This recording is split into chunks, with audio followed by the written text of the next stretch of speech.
basically a great partnership, because that's what they want to do, and that's what we do every day, and so we're helping spread the message for them. We're encouraging people to just come to us and say, what are you doing? Just tell us what you're doing every day. They can just, how do they get in touch? Just right into the show? And They all call that? me. I give them my home phone number, and they call me at home, and I bet they would love that. She's kidding about that, of course, but she is serious about wanting to make the world a better place. you see the outpouring of love, and usually after a tragedy you see it the very next day, but I would like to encourage it to just be every day without a tragedy. I want it to be just a kinder world. I like your Breast Cancer Awareness Month. I know you're sort of having the Beautiful Entrance Challenge. Yeah, I love how you said breast cancer. You I know, you see did that. You said, I love the breast cancer.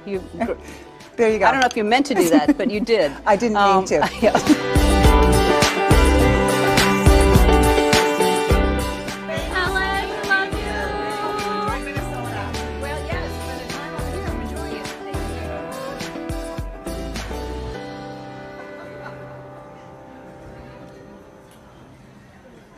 Yeah.